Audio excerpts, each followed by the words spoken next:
Welcome. I'm Christine Manning with the Wine Education Institute. Maturation. This is the stage where a mere distillate, a clear, harsh liquid, begins its transformation into a bottle-worthy spirit. The aging cellar is often called the heart of the distillery, and for good reason. You've no doubt seen oak cask, wood barrels, or purity statements mentioned on certain spirit labels.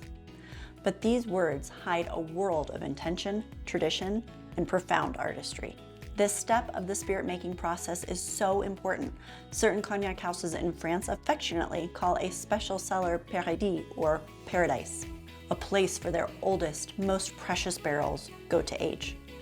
This name tells you everything you need to know about the reverence giving to time a spirit spends in wood. It is a sacred space where spirits rest, sometimes for decades or more, evolving into unparalleled complexity. We are going beyond the basics. Thank you for joining me. Let's dive in.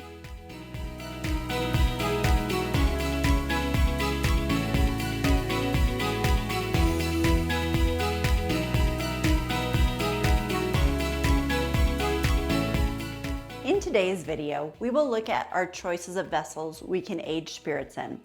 Then we will dive deeper into wood aging and the ways it can impact a spirit. Finally, we will look at the multiple different factors we need to consider when a spirit ages in wood. Let's picture two different scenarios. In scenario one, we have been bestowed with a freshly distilled spirit.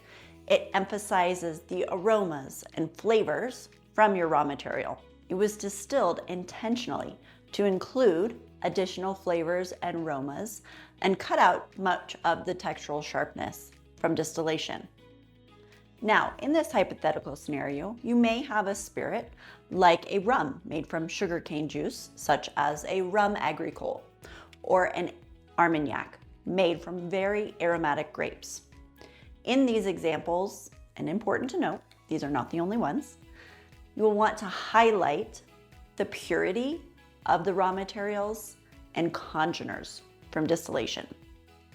To do this, an inert vessel, like stainless steel or glass, will be the best choice, as this acts as a way to preserve without adding flavors.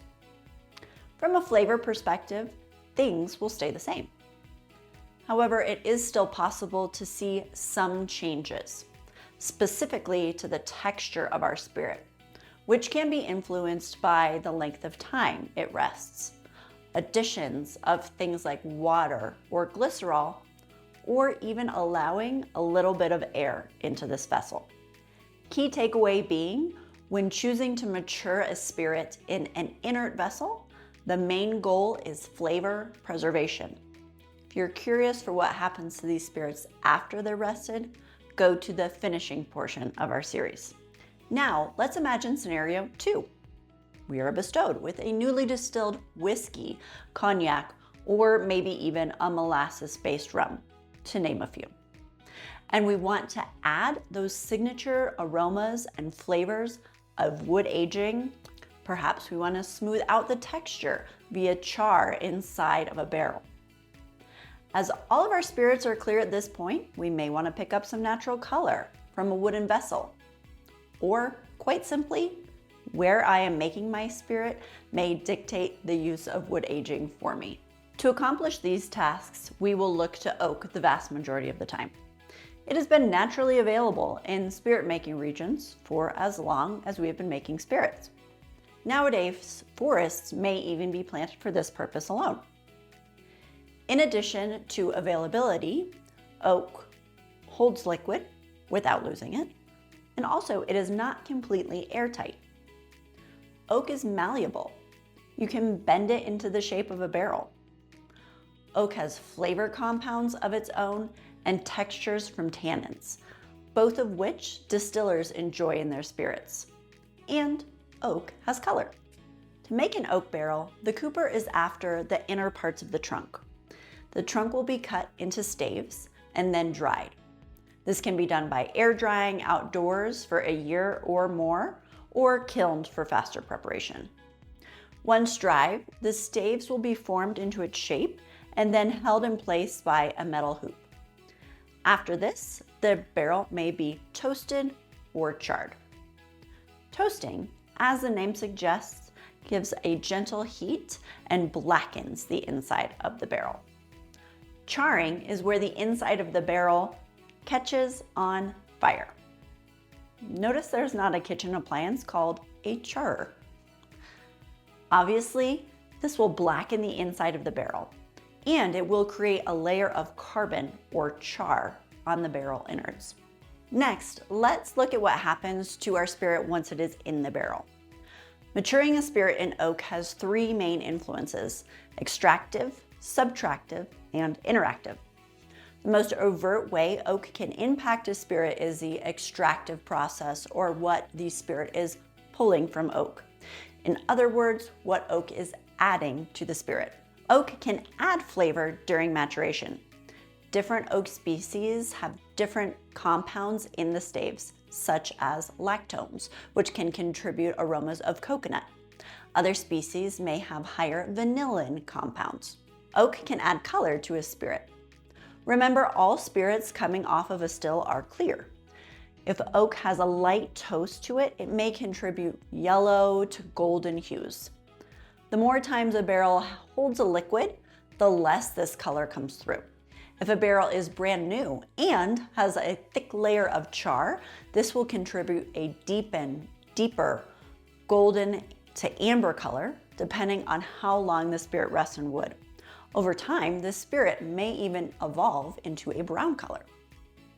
In the American whiskey category, new charred oak barrels is a legal requirement. So you can imagine what color these spirits would have, especially if you sat it next to a spirit that was rested in an inert vessel. Time, which is often a byproduct of oak aging, contributes to the changes as well. Textural changes can come from two parts. One, tannins from the oak itself, and two, from slow oxidation. Both of these textural changes take long periods of time to occur. Tannins from the oak can give a mouth-drying sensation.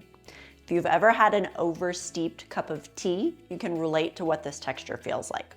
Slow oxidation can lead to rich Rancio aromas along the lines of earthy, leathery, or dried fruit components.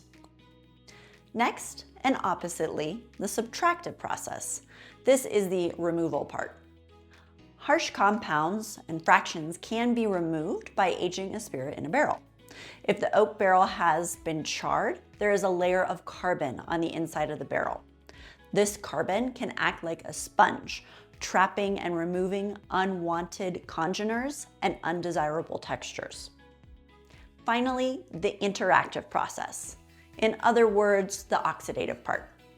Over time, oxygen will enter the barrel through gaps in the wood staves. This slow oxidation is vital for smoothing out the spirit and creating those complex Rancio flavors. All three of these processes must work together to create harmony in our final spirit. With all that oak can contribute to a spirit, it makes sense why we would need to be intentional about choosing the correct barrel. Let's now move on to a barrel's design. First, place. Where the oak was grown can lead to different flavor compounds. For our purposes, we are mainly looking at American and European oak.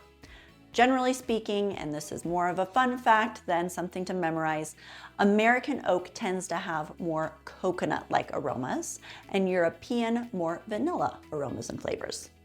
Japan and Brazil are examples of different sources of wood for homegrown maturation purposes. Secondly, size. Size directly impacts the wood to liquid ratio. A smaller barrel means faster extraction and more impact from oak. We commonly see the American Standard barrel and sherry butts. Barrels most typically range anywhere from 180 to 300 liters or 50 to 79 gallons. Although we sometimes see some barrels as small as 5 gallons or 19 liters, all the way up to these 1,000 liter gigantic plunging pools. Barrel age matters too. For spirits, barrels are considered new if it's never held a liquid before. Anytime after that, it will be considered used. A barrel that is reused or filled with a liquid for a second time is considered used. This is because of the higher ABV than as compared to wine. We are extracting even more color and flavor from our barrels because of that higher ABV. A new barrel will impart the most flavor and color. After each use, some of these initial compounds are removed and their impact is lessened on each additional use. Going back to that example of tea, think of a fresh bag of tea. You'll get the strongest, darkest cup brewed from that first steep, and less flavor and less color from each subsequent steep. Previous use can also be crucial. Previous contents like sherry or bourbon will leave liquid and color trapped in the staves itself, adding a depth of secondary color and flavor to the spirit that it holds next. Sometimes small amounts of these previous contents are purposefully left inside the barrel during transport to its next cellar. This means that the impact on flavoring or seasoning, as you may have heard, is heightened. Allowing these previous contents to evaporate out is an option too. One is not better than the other. All are just options to consider when crafting your spirit. Another option is called refreshing. A previously used barrel can be recharred, in essence, to freshen it. We may also rebarrel a spirit. This is where a cellar master may keep a spirit in one type, size, or age of oak for a certain period of time and then move it or rebarrel it to a different sized, aged, or type of barrel for further aging. You can see many examples of this in different cognac houses and styles. Speaking of filling a barrel, we need to consider the strength of the spirit going into oak. Filling strength is the ABV of a spirit going into the barrel. This will affect the rate of extraction from the oak. The higher the ABV, the faster the extraction rate. Typically, most spirits are filled between 60 to 64% ABV. With our barrels now filled, we need to consider where and how long our spirit will rest. Spirits are made all over the world, from cool, rainy Scotland to balmy Jamaica. Chemical reactions happen more quickly when things are heated. When our barrels are aging in a warmer environment, we get a faster extraction rate. Think of Caribbean aged rums. Cooler temperatures equals a slower extraction rate, like in our Scottish dunnage houses. We can even see the effects of temperature on a local level. If you've ever been to Kentucky or Tennessee in the summertime, it is hot.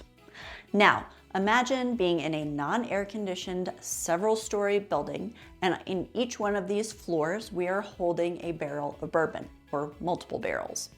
It's easy to imagine the difference in evaporation and extraction rate from the barrels on the ground floor to those on the 4th or 5th level.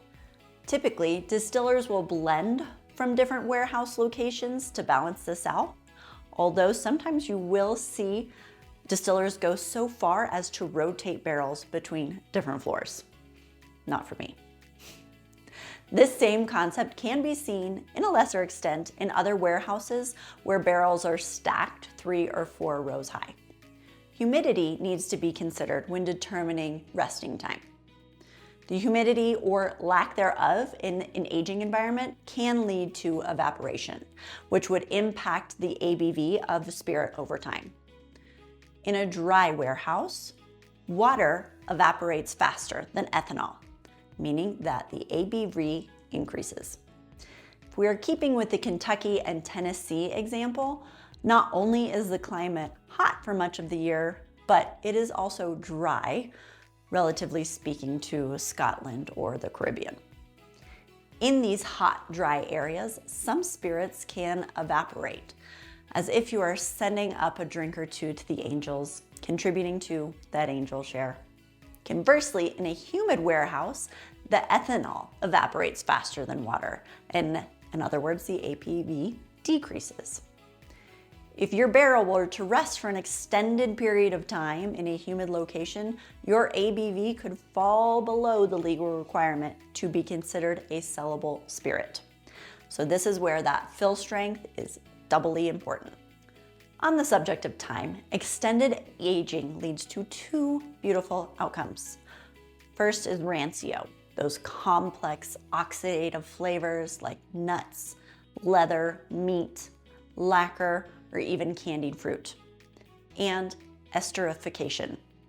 When fatty acids and alcohols keep reacting over time, they can create new esters. These esters are different and in addition to those formed during fermentation or distillation. In some instances, a distiller may know their spirit is destined for lengthy maturation. They may then distill in a way to capture those unique fractions to facilitate this type of esterification in the barrel. It's worth noting that this same concept, creating new esters over a lengthy period of time, can happen in inert vessels as well. Quite a lot to consider. Now, we may not always have the funds or the space for these perfectly crafted barrels, or the time to allow our spirits to age for decades. Alternatives, like oak that has been cut into chips, cubes, or staves, can be used in our distillate to create that flavorful oaky goodness. Let's recap what we've learned in maturation. Maturation transforms our distillate into what ultimately will become our sellable spirit. We may opt for inert vessel for preservations and textural changes, or we may go for oak to craft our spirit because of the extractive, subtractive, and interactive influences it can have on our spirit by way of color, aromas, and textural changes. These processes, influenced by barrel characteristics like size, age, and previous contents, along with environmental factors like humidity and temperature, work together to create complex flavors and textures. Ultimately, the choices made during maturation dictate the spirit's final character. I encourage you to sample and compare spirits that have undergone different maturation techniques. The difference will be unmistakable. Thank you for joining me on this deep dive into the alchemy of time. Now go taste it for yourself. Cheers.